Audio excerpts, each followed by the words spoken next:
Nesta animação você vai entender os movimentos que a Lua realiza. Também vai saber por que vemos sempre a mesma face do satélite. A Lua realiza 3 movimentos principais: a rotação em torno de seu próprio eixo, a revolução em torno da Terra e a translação em torno do Sol, junto com a Terra. Para dar uma volta ao redor do próprio eixo, a Lua demora 28 dias, e durante esse mesmo período ela dá uma volta completa em torno da Terra. Por isso, a parte da superfície da Lua voltada para a Terra é sempre a mesma. Se a Lua não fizesse a rotação, ou seja, se ela não girasse em torno do seu próprio eixo, enxergaríamos todas as suas faces. A posição que ela ocupa em relação à Terra e ao Sol determina o que chamamos de fase da Lua. Quando a Lua se encontra entre a Terra e o Sol, não enxergamos sua parte iluminada. É a fase que conhecemos como Lua Nova. Conforme o tempo passa, a Lua se movimenta e torna-se possível enxergar da Terra uma pequena parte iluminada, que cresce gradualmente. 7 dias depois do início do ciclo, ela atinge a fase quarto crescente. Nos próximos 7 dias, a porção iluminada continua crescendo, até atingir sua plenitude, a Lua cheia. A partir daí, a porção iluminada da Lua começa a diminuir, caracterizando a fase quarto minguante. O ciclo se completa quando 28 dias depois não avistamos mais nenhuma parte iluminada da Lua, a fase nova, quando outro ciclo recomeça.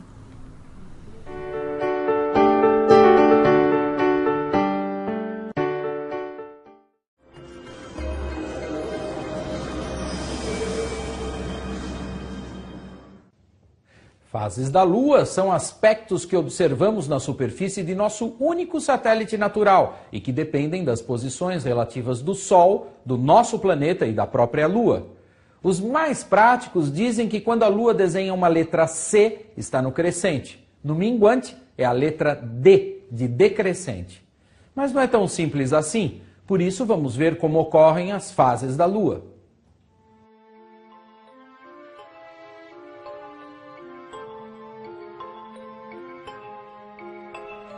Há uma região da órbita lunar em torno da Terra onde praticamente nenhuma parte da luz solar é refletida de nosso satélite para o nosso planeta. A Lua está direcionada para os lados do Sol e por isso mesmo permanece tecnicamente invisível. Essa é a fase que chamamos de nova. A Lua nova continua recebendo a luz do Sol, só que a gente não vê por causa da nossa posição. Rigorosamente, isso corresponde a um instante e uma posição no movimento da Lua. O que aparece no crescente é a porção visível da parte iluminada da Lua. Depois da nova, em cerca de uma semana, chega o quarto crescente. Nesse ponto, no planeta Terra, estamos vendo metade da metade iluminada da Lua, ou seja, 1/4 da Lua. Por isso, chamamos essa posição de quarto crescente. Depois de uma semana, mais ou menos, a Lua está oposta ao Sol em relação ao observador aqui da Terra. A metade que nós vemos do nosso satélite está totalmente iluminada, está cheia de luz, sendo refletida para nós. Rigorosamente falando, existem momentos precisos para cada uma das fases, mas as pessoas, em geral, costumam estender os nomes das fases mais notáveis por até uma semana, ou no mínimo, alguns dias. Depois da Lua cheia, as posições relativas do Sol e da Lua provocam a redução da área iluminada visível do nosso satélite em relação à Terra, o que corresponde ao minguante, passando pelo quarto minguante até retornar à fase de nova em cerca de mais 2 semanas. Todo o período demora perto de 29 dias e meio. Pensando nos horários em que vemos a Lua no céu, podemos tomar como referência o pôr do Sol. Perto da fase de nova, a Lua estará na direção do Sol. Isso significa que quando o Sol se puser, a Lua estará na mesma direção dele, nos primeiros dias desse ciclo. Quando a Lua estiver no crescente, ainda estará relativamente próxima do Sol. Na medida em que os dias passarem, o Sol vai se pôr e a Lua aparecerá cada vez mais alta no céu.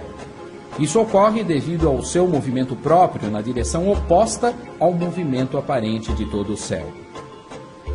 Na lua cheia, ela nasce quase no pôr do sol e passa praticamente toda a noite brilhando.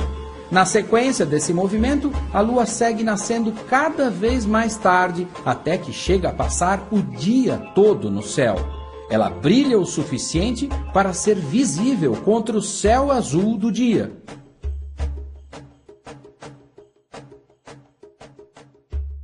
Esses movimentos relativos do Sol, da Terra e da Lua criam as situações de quase completo alinhamento que provocam os eclipses. Mas isto é assunto para outra letra do ABC da astronomia. Nos vemos!